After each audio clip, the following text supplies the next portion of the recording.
ngelingaken kula jenengan sedanten ben eling bahwa alam raya ini diciptakan untuk kita. Untuk kita ini macam-macam ya. Misalnya kalau fisik, Allah nggawe buah ya kita makan. Ini untuk kita yang kebutuhan dhahirah. Ya kalau baleni malih ya. Untuk kita itu kalau fisik misalnya ada buah kita makan terus kita kuat. Ada air kita minum terus kita kuat. Itu nikmat fisik yang dhahirah napa? Yang dhahirah. Ada nikmat batinah yaitu kepuasan mendapatkan ma'rifatullah. Aku ulang lagi, kepuasan mendapatkan apa? Ma'rifatullah. Itu nikmat batin. Baik yang terkait Allah maupun terkait logika-logika tasawuf. Terkait Allah misalnya gini, misalnya kula mikir ya. Kula nu bolak-balik matur niki, berkali-kali di tempat ngaji ini. Mugi-mugi jenengan eling mboten gadah masalah ingatan ini eling-eling. Eling-eling tenan. Wong nak soleh, ya soleh, soleh. Cek soleh mulai cilik, cek soleh dadakan terus husnul khotimah. Pokoknya napa? Soleh. Niku nak mati, niku bumi ku nangis. Nangise bumi ku kekurangan utawi kalong wong sing sujud ning ndekne. Ya Allah Gusti, biasane wonten tiyang niku sujud teng nggen kula, dia berperilaku baik teng nggen kula, sakniki tiyang niku pun jenengan ambil nangis bumi. Saniki sing urip karek bedua-bedua, damel narkoba, damel ngefly, damel macam-macam lah. Itu nangis bumi. Langit semeneng. Gusti matur nuwun Gusti, orang itu saya tunggu lama, sekarang sudah engkau angkat ke tempat kami. Maksudnya diangkat teng langit. Sing bumi nangis, sing langit napa? Seneng. Nah kemudian kita berpikir begini, bumi kok iso nangis ku piye? Nah itu terserah sampean apa termasuk ulama zahir apa termasuk ulama batin. Kalau ulama zahir mengatakan bumi nangis itu mau kinayatun anil husni. Pokoknya pantasnya bumi itu susah, wong kelangan putra terbaiknya. Tapi nak cara ulama-ulama hakikat yang mengenali sekali betapa kudrohnya Allah, betapa kudrohnya Allah itu tidak terbatas. Itu yang meyakini bumi nangis itu nangis tenan. Misalnya ngaten kula tak terangno malih ya. Kowe bayangno dadi Nabi Adam, ngrungokno kowe. Kowe bayangno dadi Nabi Adam. Nabi Adam tenan maksudnya. Terus Nabi Adam orang pertama, dia tahu betul kalau dia dicipta dari bumi. Dan dia pula tahu betul, beliau tahu kalau dia bisa ngomong, bisa mikir, bisa macam-macam. Terus indukannya beliau itu bumi. Mesti pikiran Nabi Adam, jangan-jangan bumi ini juga bisa berpikir kayak saya. Ini kan materi saya, karena saya dari bumi ini bisa ngomong, bisa melihat macam-macam. Terus bedanya apa menurut sobek napa? Umpama kowe dadi nabi napa? Adam. Orang yang dekat sekali, qoribu ahdin, dekat sekali dengan kesaksian kudroh Allah. Gini ku dekne roh nak materi ini ke bumi dan dia orang pertama yang orang lali kamu. Tapi ketika sudah ribuan orang, mungkin jutaan orang, lali. Seakan-akan bumi itu tidak jenis dari kita. Bumi adalah hal yang berbeda dengan kita. Kita manusia berakal, bumi itu benda mati. Terus kowe katut wong goblok-goblok, bumi itu benda mati. Sajane ya rada kriminal wong Islam muni bumi itu benda mati. Enggak bisa berpikir, yang bisa berpikir hanya manusia. Itu kengawuran-kengawuran yang kita ciptakan sendiri, kita wariskan turun-temurun. Umpama kowe iku dadi ulama, ngomong ngono iku isin. Bumi kok nyekseni kowe sujud, banyu nyekseni mbok pangan, mbok ombe kanggo sujud. Semua itu bersaksi tentang kita. Lah nek sampean tanglet kula, cara melogika gimana? Begini, tak wari cara gampang-gampangan nggih. Tak warai tauhid sing kasyaf. Tauhid ini yang dawuh Sayyidina Ali lau kusifal khata umastatu yakinan. Umpama somben tutup-tutup iku dibuka, akulah imanku ora tambah mbek pangeran. Karena tren dunia dan akhirat sama. Zaman ning dunia ya Allah ala kulli saing kodin, kok zaman ning akhirat ya Allah ala kulli saing. Cara Sayyidina Ali, somben aku wis matilah imanku ora tambah, meskipun aku ora swarga neraka. Lah kena napa? Darah padha wae, ning dunia ya pertunjukan kudratullah, ning akhirat ya pertunjukan kudratullah. Jadi pikirannya Sayyidina Ali seperti itu. Saya kan lahir misalnya tahun 1970. Berarti mulai Nabi Adam itu saya kan nggak ada. Ngerti-ngerti ada. Saya mengira waktu zaman tidak ada itu panjang apa cepat? Cepat, karena kita tidak melalui itu. Ujuk-ujuk. Wujud. Kadang kalau mati ya wedi kan. Mau mati jebule kiamat 1 juta tahun kasih apa nang kuburan. Masuk di Khalillah itu. Makanya aku ya ora roh, tak tinggal turu sakmono kan yo nglilir. Nang nglilir terus nang ndi terus. Apa mlaku-mlaku nang donya, apa piye, nak turu ya kok ngani ngoyo turu kok ribuan tahun lintas. Terus ya apa jajal? Sampeyan tak takoki, misale sampeyan ning kuburan iku apa? Apa ngadepi muka nakil tukaran terus itu keselen tukaran kok nopo ratusan ribu mungkin. Nah terus kita dilatih. Kata Sayyidina Ali gampang latihan seperti kata Sayyidina Ali apa gampang ya udah menjadi wong alim. Pada akhirnya kita ini aku zaman urip yo ora roh karepe, ngerti-ngerti urip, mati yo ora roh karepe. Pas mati sampean petangin dah yo ora roh karepe. Pokoke wa mata syauna illa ya syawah. Makanya masyhur itu dia ketemu orang ateis. Dia orang ateis itu anti Tuhan, anti Tuhan pokoknya. Dia ditanya, lalu kamu hidup itu karena siapa? Ya gak tahu hidup. Lalu kamu mati yang menentukan siapa? Ya gak tahu, kalau tahu mati. Ya berarti Anda gak bisa menentukan diri kamu sendiri. Akhirnya dia taslim, ya ada yang menentukan. Lah ya ada yang menentukan itu dalam Islam disebut apa? Allah, disebut kalimatu haqqin alaiha nahya wa alaiha namut. Jadi kalau maknanya itu kalimat yang benar-benar nyata, yang karena kalimat itu pula kita mendapat kehidupan, yang karena kalimat itu pula kita mati, yang karena kalimat itu pula kita akan bangkit lagi. Itu yang makna hakikat. Tapi kalau makna syariat nggak begitu. Kalau makna syariat begini, dan ini benar juga. Mengenai kena ada di ulama, ciri utama ulama itu jami'ul bayan. Dia kalau menjelaskan itu indah sekali, dan orang pasti taslim. Sama saya tak warai tenan. Sama kan biasa wiridan la ilaha illallah kan biasa, mulai mimpin tahlil sampai kepeksa mergo do tahlil melok, sampai sing darani bid'ah akhirnya ya melok tanggane napa? Tahlil. Semuanya wale. Kata Ibnul Qayyim Al-Jauziyah dalam kitab Zadul Ma'ad. Kitab Zadul Ma'ad itu kitab kesayangannya Sayyid Abdul Al-Haddad. Sayyid Abdul Al-Haddad itu pengarang kitab Zadul Ma'ad. Padahal kitab ini dikarang oleh muridnya Ibnu Taimiyah. Abdul Al-Haddad itu gak seneng Ibnu Taimiyah tapi seneng muridnya. Jadi di sini ulama ya demokratis, gak seneng gurunya tapi seneng. Saja nih Ibnu Taimiyah itu orang baik, ya ulama top ya baik, ya waras top. Tapi ngerti-ngerti Wahabi itu identik dengan Ibnu Taimiyah. Akhirnya ulama ahli sunnah penyebut itu terus isin. Mulane kiai-kiai ra ono sing dalil kok Ibnu Taimiyah mergo dicap Wahabi. Padahal Ibnu Taimiyah wong alim. Di kitab-kitab kita termasuk Sayyid Muhammad piyambak nanya Ibnu Taimiyah qala Syekhul Islam napa qala. Tapi kan ini sudah milik Wahabi, sehingga kita ini terus akhirnya gak gelem nyebut. Ya jadi kitab koyo dalil fastabiqul khairat iki apa iki dadi dalil yo dhewe-dhewe. Wah parah tenan wong-wong. Dulu saya melihat orang enggak kunut itu ya biasa. Mergo saya sebagai wong alim ngerti iku madzhab Abu Hanifah. Saiki nek ora kunut Muhammadiyah. Kita ini sebetulnya ahli ilmi enggak tahu kunut itu madzhabnya siapa kita. Itu madzhabnya Abu Hanifah, yang kunut madzhab Syafi'i. Tapi tahu-tahu iki madzhab NU, iki madzhab Muhammad. Mana ada orang-orang ini bisa punya madzhab? Ngalimi sepiro nganti dadi nopo? Madzhab. Tapi wis dadi bahasa, wis dadi nopo? Sekuwajo kabeh jane. Mas repot-repot. Tak warai iki. Sampeyan ben nglafadzno la ilaha illallah iku keren ya, keren tenan mboten keren-keren. Ngendikane Ibnu Qayyim Al-Jauziyah itu gini. Min asliha khuliqatil jannah wa min asliha khuliqatin nar. Terus wa min asliha khuliqatid dunya wa min asliha bu'isatir rasul wa min asliha qatalar rasul. Wah, terus sampai sekarang saya tak bedai, surga itu kan digawe kelas VIP, VIP mewah. Terus jari rugen ini widadari dulu kan, nak wingi sebut. Pira 70 ya? 70. Wahyu kabeh kan ora ono sing keriting, wahyu kabeh. Wahyu kabeh terus gak tahu delok wong liya kan. Kadang bojo kita wis elek jek delok. Oh iya, widadari sifatnya maksuratun fil khiyam, jadi gak tahu keluyuran ning ndi. Wahyu kabeh. Lek surga yang semewah itu selek itu ya bagi mereka sing nglafadzno atau yang menerima la ilaha illallah. Neraka sekarang dibikin sedalam itu. Jari Abu Hurairah neraka itu tes-tesane benda kamu jatuhkan ke neraka itu untuk santai ke bawah itu nunggu 70 tahun. Kila 70.000 tahun. Dikira HP mu ceblok nang neraka itu cebloke ngenteni 70 tahun. Betapa dalamnya ngentekno bego piro ya bayang misalnya.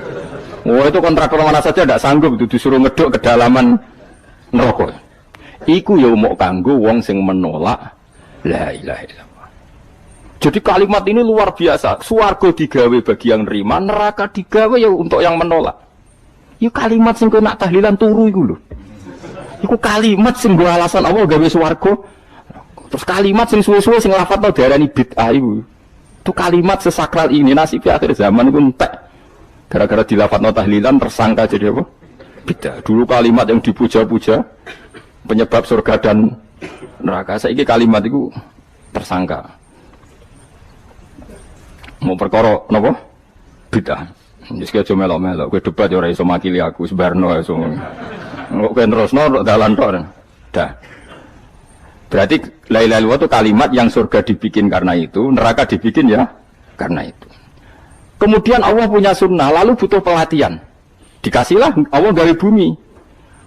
Piye-piye manusia butuh latihan, dibikinlah bumi. Dan dene latihan ikrar la ilaha illallah dengan sadar, dibikinlah bumi, liyabluwakum terus dites. Wes digawe bumi, ono makanan, ono minuman, ono wong wayah, ono pegatan macam-macam, wong diutang wis mbulet macam-macam. Gue ngetes, eling la ilaha apa eling utangi, eling la ilaha apa eling kasuse, pokoknya dites. Karena nggak fair kalau Allah bikin itu kemudian nggak dites, dibikinlah darul imtihan. Dunia itu bahasa Arabnya darul imtihan, tempat tes-tesan. Imtihan mana apa? Tes, liyabluwakum, diuji. Wes diuji kita hidup. Artinya kita dihidupkannya pun oleh Allah demi tes-tesan la ilaha, itu disebut kalimatu haqqin 'alaiha. Nah ya sebenarnya kita hidup pun ini untuk dites. Pada akhirnya la ilaha illallah apa enggak? Paham ya? Terus dites. Allah itu juga secara hukum itu kan nggak fair, dites kok nggak punya pemandu, dibikinlah rusul, diutuslah para rusul untuk pemandu. Tes itu kan butuh seru, mak pemandu tok ora ono musuhe kan gak seru, dibikinlah setan. Saat ini sebagian kita sudah setan tapi ini ben seru. Lho ndak setan kan minal jinnati wan nas, rumangsamu setan usopo. Baik setan minal jinnati wan nas. Jadi kena muni auzubillahi minasyaitonir rajim, terjemahnya berlindung Allah dari saya sendiri ya Allah itu kata Yesus. Lu itu kalau lama dulu biasa naudzubillah min syururi anfusina wa min sayyiati a'malina. Sebenarnya kita berlindung hanya dari setan yang jauh, iblis itu enggak. Ya setan diri kamu sendiri, min syururi anfusina, dari kejelekan diri kita. Ngomongnya do ujug, soalnya setan tuh makhluk gaib sing piye. Lah kowe iku sapa? Nganti kowe maksiat terus mergo akrab klop, roh mbek setan klop. Mulane terus maksiat. Dah Allah ngutus pemandu yang ngecul setan ben fair. Napa? Fair. Jadi semua darul ibtila ini juga demi kalimat. Nah, makanya disebut kalimatu haqqin sing alaiha nahya. Kita hidup ya demi mendapatkan kalimat itu. Kita mati nanti ya demi kalimat itu, artinya mati ke neraka ya karena kalimat itu kita menolak atau mengabaikan. Masuk surga ya karena kalimat itu kita hormat, kita benar dalam memperlakukan kalimat itu. Berarti alaiha nahya wa alaiha namut. Terus wa'alaiha nub'as karuan, kalau kamu termasuk minal aminin ya nub'as minas solihin, kalau minal kafirin ya nub'as minal zolimin. Tapi semua desain dunia ini hanya demi kalimat la ilaha illallah Muhammadur Rasulullah. Nah ini kan penting. Bagaimana mungkin kemudian kalimat sesakral ini, sehebat ini, kemudian ada orang tahlil kamu tidur. Kok iso, kalau janggal, kok iso wong turu. Misalnya kayak mangkel, kalau mangkel sing mimpin, Gus, wira barbar. Bagaimana mungkin kalimat yang menyelamatkan Anda kemudian Anda anggap problem? Elek gak? Elek. Apalagi kamu anggap ini bid'ah. Nak cara kula oke lah, ndongakno mayit itu gak ono tuntunan Nabi. Tahlilan gak ono tuntunan. Tapi wis muni tok kono tok. Artinya muni tok kono tok ora usah nyerang kalimat, enak kalimat tetep kalimat thayyibah. Soal kowe ora seneng sing tahlil, mergo tiga profesi lah iku wonge wae gedhinge aja geman. Ya saya misalnya, saya kadang nggak cocok sama mubalek karena kadang profesi. Tapi saya tidak pernah anti pengajian, bagaimana itu membawa syiar Islam. Tapi kalau mubalek kadang orang seneng, kadang takut untuk epiro. Bareng sangoni sidik, kok sumpah be transportasi ini. Lah ngono kok mbok senengi ku piye? Tapi kita terus gedeng keliru ku sing gawa syiar Islam. Mana ada pengajian didengar orang banyak tanpa mubalek? Gak iso. Ini iso melepukno barang-barang ra penting jadi penting iso. Nah, cara guruku teng sareng, ning ape mlepuk kanggo panggung barang perkara. Tapi kadang ya benar. Yang namanya mudin mubalek ya itu bisa benar bisa salah, tapi kamu enggak boleh gedeng kalimatnya. Piye kalimat itu kalimat hak. Nah, ini penting kula utarakan. Sehingga zaman Nabi Sugeng ini rungokno tenan ngaji kula. Zaman Nabi Sugeng ada sahabat namanya itu Usamah bin Zaid. Ini sahabat kesayangannya Nabi, hibbu Rasulillah. Usama itu diutus Nabi perang. Ini dengerin nih, diutus perang. Pas perang itu si kafir tadi menggal temannya. Ada yang tangannya putus, kakinya putus. Wah, seorang kafir ini sudah luar biasa. Bacok sana, bacok sini. Ketika terdesak oleh pasukan Usama, kebetulan Usama ini cakap ya, sama beberapa temannya orang Ansor. Orang kafir yang sudah kotoa arjulana wa kotoa aidiana, dia pas terdesak bilang la ilaha illallah. Terus sama Usama tetap ditusuk, dibunuh karena dia berpikir ini qolaha muta'awid dan dia melafadzkan kalimat itu hanya berlindung dari pembunuhan. Setelah dilaporkan Nabi itu marah besar. Nabi ngendikan kaifa anta ya Usama bila ilaha illallah idza ja'at bika yaumul qiyamah. Kowe nek ditakoki la ilaha illallah ku piye? Piye-piye wis ngomong la ilaha illallah, tapi sampai ngomong ngoten sakwise ngethoki tangan kula, maksudnya tangan kula tangan kelompok saya, tiga-tiga saya. Nabi tetap jawab kaifa bila ilaha illallah idza ja'at bika yaumul qiyamah. Nabi menyoal terus. Sampai menjadi fatwa ijma'nya fuqaha, siapapun yang melafatkan la ilaha illallah harus kita terima meskipun qolaha muta'awidan, meskipun saat melakukan hanya cara zahir berlindung dari kematian. Sehingga kita terima. Orang kafir yang 80 tahun kafir melafatkan la ilaha illallah 1 menit menjadi mukmin. Sampai ada ayat kulil ladzina kafaru iyantahu yufar lahum ma qad salaf. Ini kalimat yang sakral, bahkan kafir yang 80 tahun saja menjadi mukmin hanya karena melafatkan la ilaha illallah. Mulanya yang ngaji saya, yang senang saya, jangan pernah kamu mengatakan ada bid'ah yang orang bisa jadi kafir. Bagaimana mungkin orang mukmin yang ke kuburan dan melafatkan la ilaha illallah kamu katakan kafir? Padahal kalimat ini yang kafir 80 tahun saja menjadi mukmin. Saiki ana wong nglafadzno la ilaha illallah mergo salah tempat pinggir patok mbok arani kafir. Kok aneh. Mungkin kafir 80 tahun dadi mukmin iki gara-gara ngapalno la ilaha illallah dadi kafir. Mergo mau salah tempat ning pinggir apa? Patok. Mboten ora cocok mending nganggur, wong sering ziarah ku nganggur. Nyatane ya tenan. Cara dekne pegawai negeri ora sering ziarah. Nah iku tapi ora usah muni kafir, gak mungkin lah. Coba kalimat ini itu orang kafir yang 80 tahun menjadi apa coba dengan melafatkan kalimat ini? Mukmin kan? Berarti kalimat ini adalah kalimat penghilang kekafiran. Lalu karena dilafatkan secara salah dianggap kafir. Hanya karena bid'ah itu tidak mungkin. Makanya sebetulnya Wahabi yang alim-alim itu tidak berpendapat demikian. Saya punya beberapa referensi Wahabi yang alim itu tidak pernah mengkafir-kafirkan orang karena perdebatannya seperti itu. Tapi saat ini wis kuwajo. Sebenarnya kalau orang alim itu ya mirip-mirip, entah Wahabi entah tidak mirip-mirip. Karena kalimat tadi. Wahabi itu kitab terbesarnya itu Ibnu Taimiyah. Ibnu Taimiyah itu punya murid Ibnu Qayyim Al-Jauziyah. Itu sampai sekarang saya lihat di fatwanya Ibnu Taimiyah itu begitu hormat sama orang-orang kita ini sama. Tapi tahu-tahu lewat penyaduran sana sini terus menjadi kacau. Jadi kalau balik ini malah sampai anak kepengen dua nikmat batinah seperti tadi yang saya utarakan. Swarga dicipta sedemikian mewah ya demi yang menerima la ilaha illallah. Terus neraka dibikin se ekstrim itu juga bagi yang nolak. Kemudian dibikin daru pelatihan yaitu dunia ya karena kalimat berarti kalimat ini luar biasa. Wa biha qamatis samawati wal ardu. Kalimat ini pulang menjadikan langit bumi berdiri. Bon. Lalu sekarang kita bisa ngomong, bisa berpikir, bisa ngadekno BPKB macam-macam. Itu karena kita sendiri apa karena kudratullah? Saya tanya. Karena kudratullah. Kalau karena kudratullah apa susahnya Allah bikin kemampuan tanah ini nangis, tanah ini susah. Wong podo-podo kowe iso nangis, iso mikir ya mergo kudratullah, ndak karena kamu. Harusnya ya sama, bumi-bumi ini bisa menangis juga karena kudratullah. Makanya bumi ini menangis ketika enggak ada orang yang sujud. Iku ya mungkin. Wong zaman kowe iso nangis ya krana kudratullah, mestine bumi yang kamu katakan benda mati, hakikatnya dengan kudratullah juga sama dengan kita. Mulane tenggene kitab Al-Husunul Hamidiyah, kula ngrasa utang tenan mbek kitab. Dulu saya ngaji 2 tahun kitab Al-Husun. Kitabnya kecil tapi saya ngaji itu 2 tahun. Berkali-kali saya ulang. Itu beliau cerita gini. Dia yang ngarang itu orang alim. Kebetulan dia orang India. Memang kelebihannya kitab dikarang orang Arab itu luweh bulat. Wong Arab kan semuanya Islam. Karangannya itu standar. Ini dikarang orang India. Di Tonggo Blodor, di masjidnya, dikarang ulama yang masyarakatnya itu udah karu-karuan. Beliau cerita itu gini. Manusia itu punya satu kebodohan. Di mana kebodohan itu disebabkan oleh Robtul Asbab Al-Adiyah, mengkaitkan sebab sing biasa-biasa. Misalnya gini, sama saya kita omongin, misalnya ada orang bilang gini, batu ini nanti itu menjadi ayam. Orang bilang mukhal apa enggak? Enggak, jawab saja. Mukhal. Kenapa bilang mukhal? Karena dikira enggak bisa kan? Enggak, jawab saja. Jawab satu-satu. Batu ini menjadi ayam. Kamu jawab mukhal. Alasannya apa? Alasannya enggak mungkin terjadi apa kamu enggak bisa? Sebetulnya karena kamu udah bisa. Udah.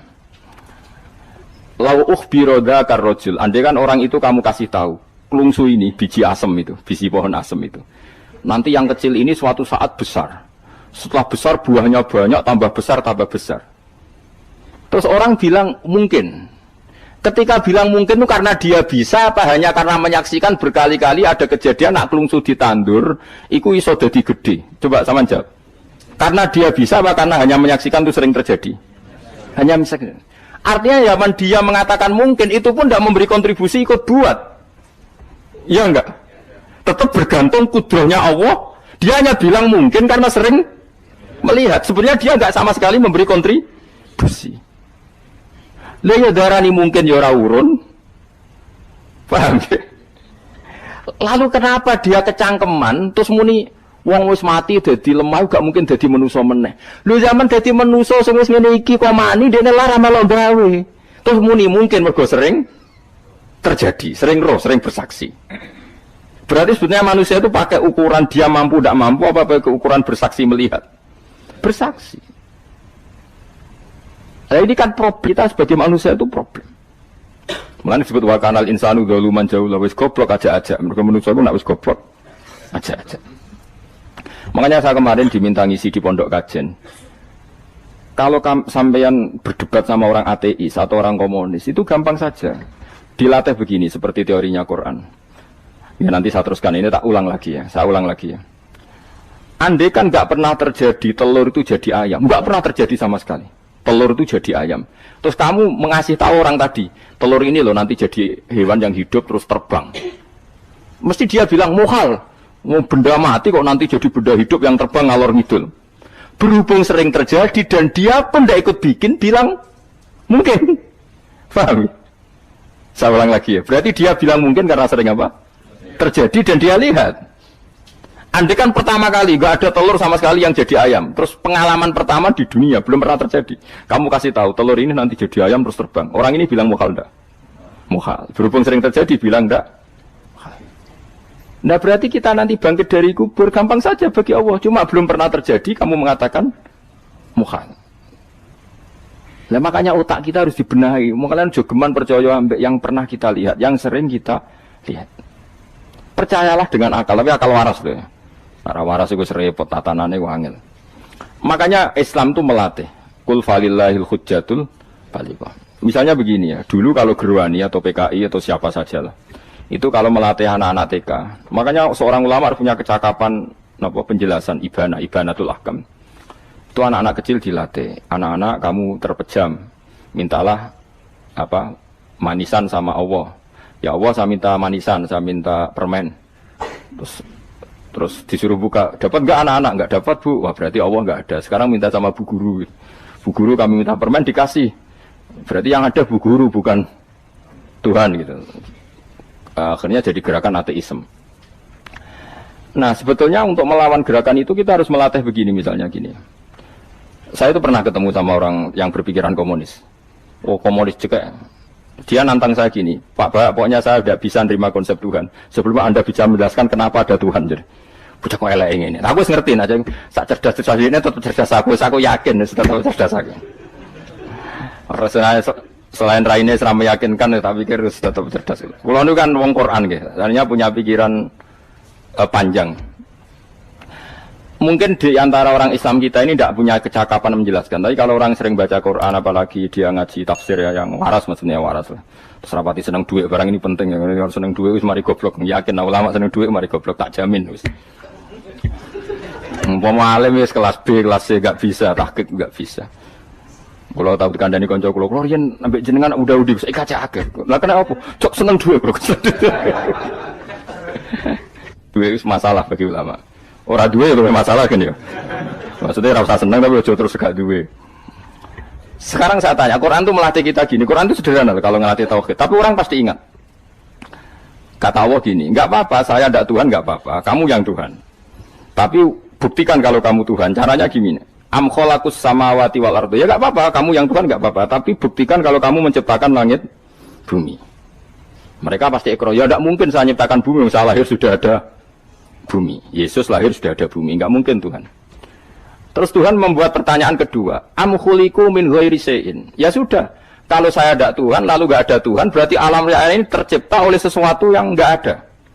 Aneh nggak? Misalnya sebelum alam raya ini nggak ada Tuhan. Berarti sebelum alam raya ini kan adanya nihilisme, sesuatu yang nggak ada.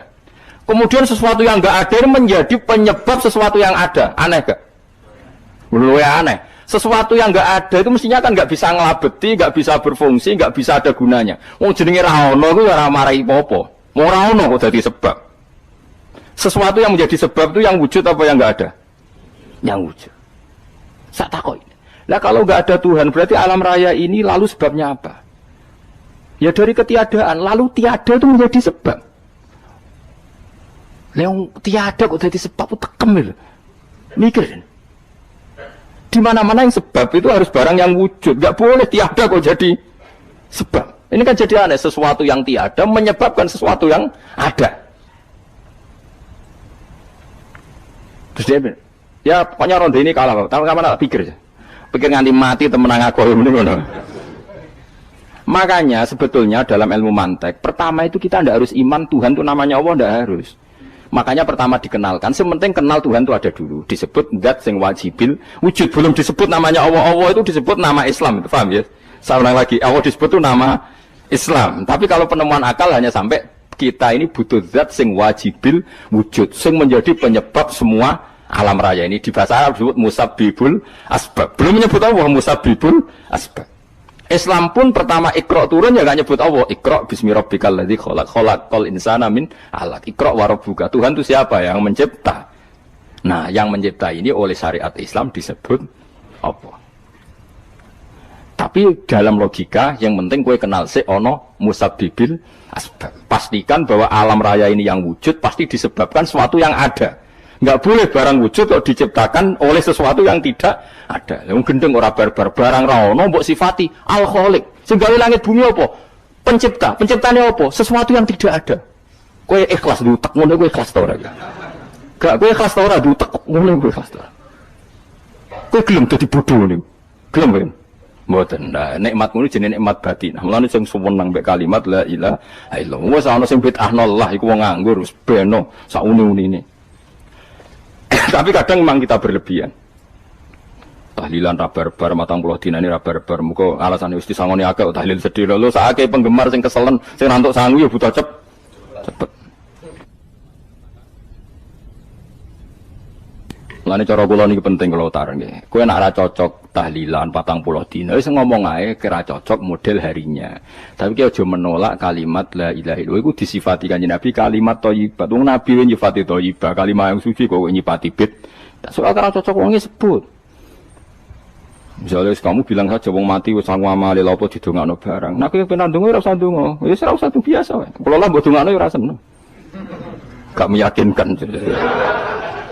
Karo dene mlebu swarga butuh dongamu ora ana swarga fadhole pangeran apa mbok dongano barang. Ya tapi kowe donga aku ya seneng. Senenge ya semau lah timbang nyanyi-nyanyi rame-rame sadok donga. Mbok mandi apa ora pokoke donga. Saya ulang lagi ya. Makanya Quran itu melatih logika sampai seperti itu. Am khalaqus samawati wal ard bal la yuqinun. Sampai terus diulang-ulang. Am khuliqu min ghairi syai'in. Kalau mereka merasa Tuhan enggak apa-apa, tapi buktikan mereka ini wujud sendiri tanpa sebab. Atau begini, kalau mereka tidak tahu sebab pencipta langit bumi, mereka sendiri suruh yakin kalau mereka adalah penciptanya. Amhumul khaliqun, enggak apa-apa. Ya tapi masih Abu Jahal gendeng lah, masih Abu Lahab ngawur lah, nak takoki, ya wes pangeran kowe wae sing gawe langit bumi. Penggemarnya saja pasti tertawa.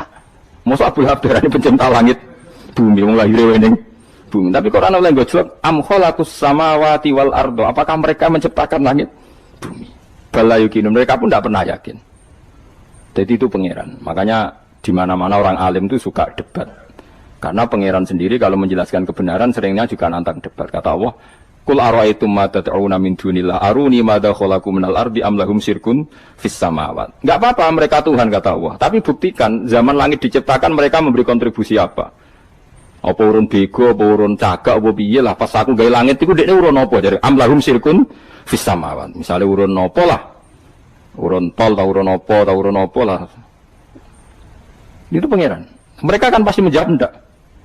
Terus itu nih bi kita bimbing qobliyada. Kalau kamu enggak percaya Quran sebagai kitab, enggak apa-apa. Tapi buktikan kamu punya kitab tandingan.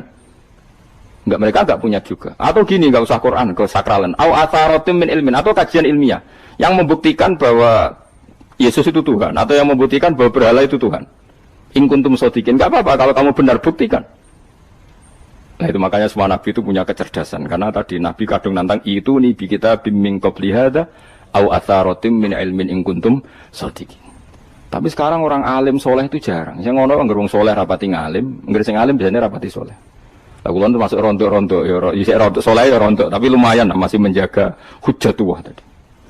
Sebab itu ulama dulu mengajarkan Allah itu siapa? Disifati zat sing wajibil wujud. Karena alam ini kadung ada. Kalau alam ini kadung ada, pasti penyebabnya sesuatu yang wujud. Tapi kalau wujudnya mungkin, bahaya. Wong sing gawe wae wujudnya terima mungkin, bisa wujud, bisa tidak. Makanya dipermanenkan yang gawe alam ini zat sing wajibil wujud. Sing wujudnya wajib. Wajib itu nggak bisa nggak, pasti wujud. Nah terus kita kenal itu namanya kholik, itu musabbibil asbab, itu kholikul asya. Lalu oleh Islam zat yang demikian itu disebut Allah. Terus jadi la ilaha illallah. Nah orang yang bertauhid gini tentu punya kenikmatan batin yang luar biasa. Sehingga saya bayangkan nanti mati yang ngono biasa wae kan. Gusti zaman kula teng donya ora melok ngatur oksigen, ngatur nyawa, apa mati ndak ra ngoten. Mulane jare Sidin Ali, jenengan jenengan nak mati tambah pinter apa biasa? Ya biasa wae. Ning bumi yo ndelok kudrohe Allah, kok ning akhirat ndak ra padha wae ndelok kudrohe Allah. Mulane beliau masyhur guyonan beliau, lauku sifal ghata mastatu yaqinan. So ben aku nek mukasafah ning akhirat imanku yo ora tambah, ya biasa wae, standar-standar wae. Maksudnya kue ning dunya ujung-ujungnya paling pokok ya menyaksikan kudratullah, so ben ning akhirat ujung-ujungnya paling pokok ya delok kudratullah. Ning dunya saiki Allah ya matlubi sing kita cari, so ben ning akhirat ya Allah matlubi.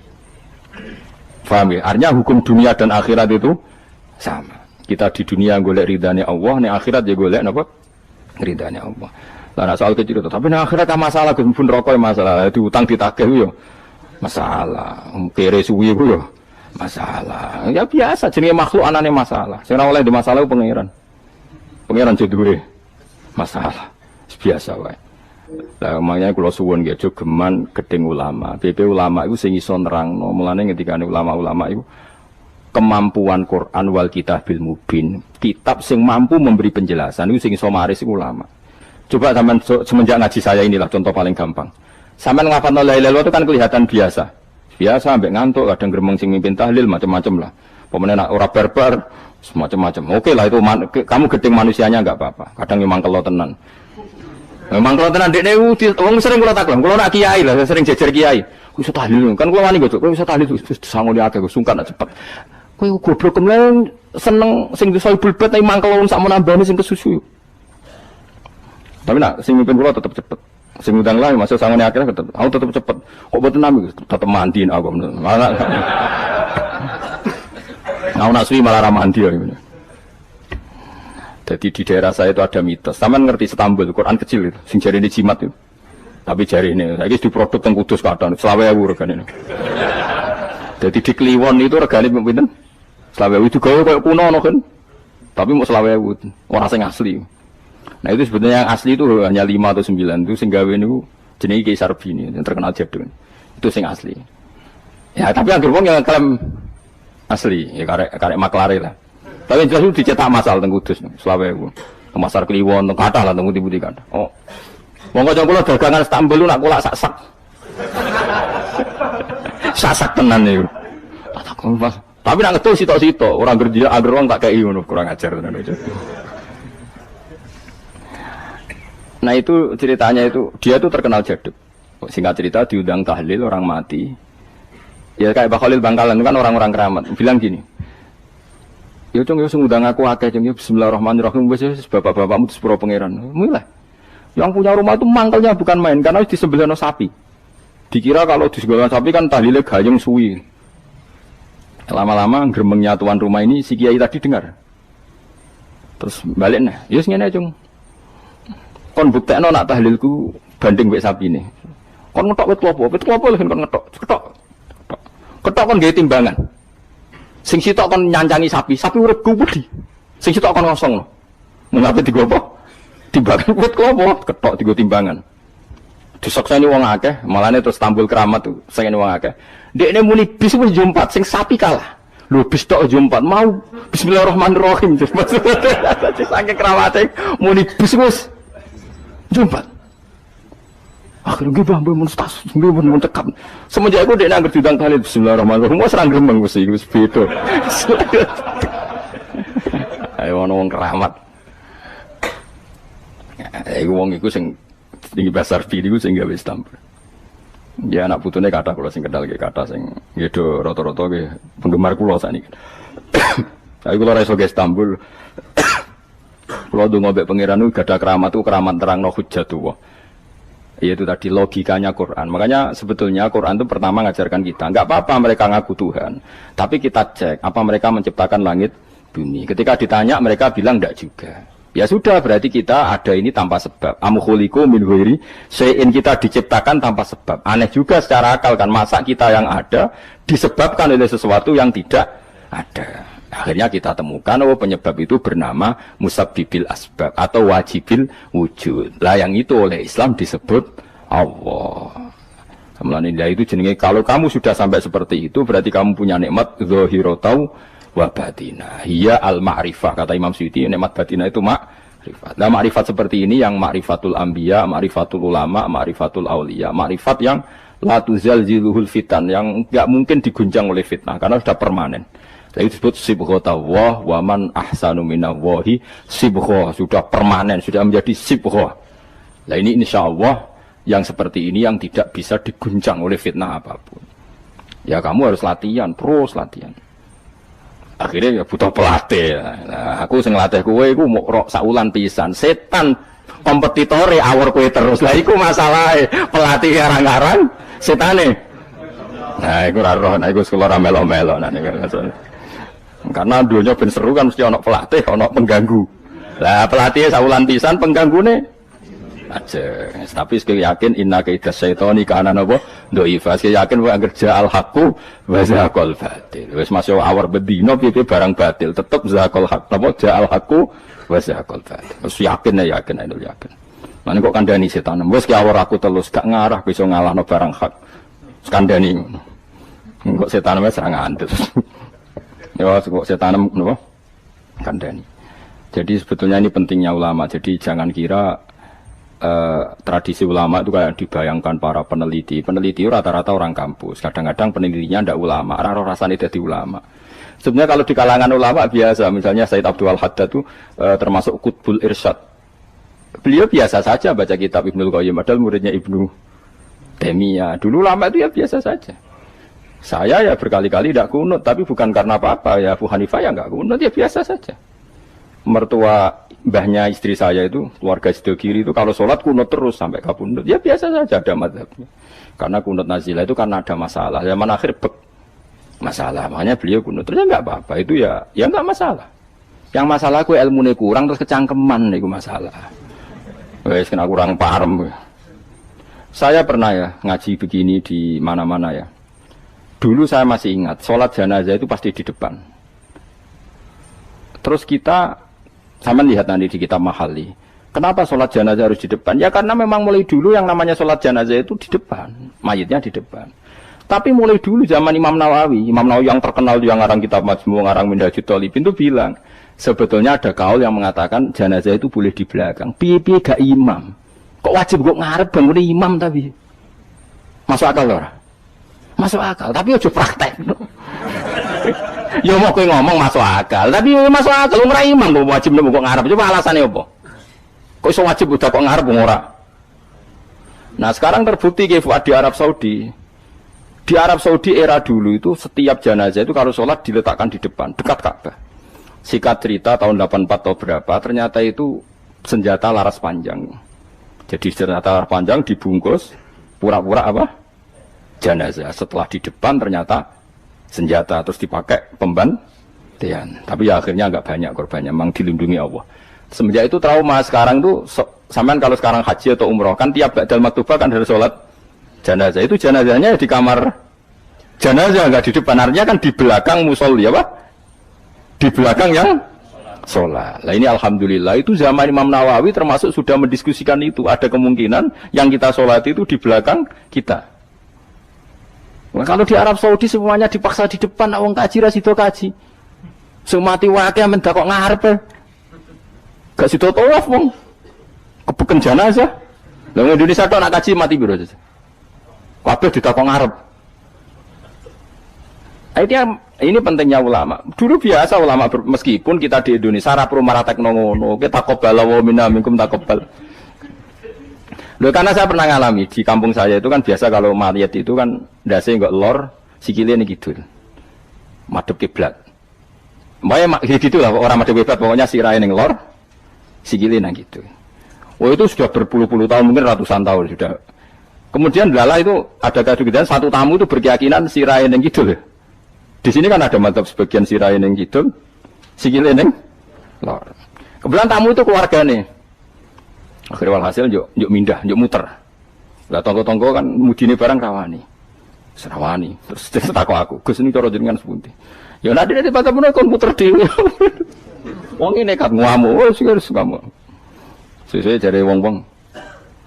Ya pokoknya keputusan tertinggi ning Gus Pak dawuh piye jare mudine. Tak omongi ngene wae. Kula niku sinau fikih wis suwe, cek ndas ning lor, cek ning kidul. Mayit ning guri wae kula roh kaule, pemene sampean puter mun puter.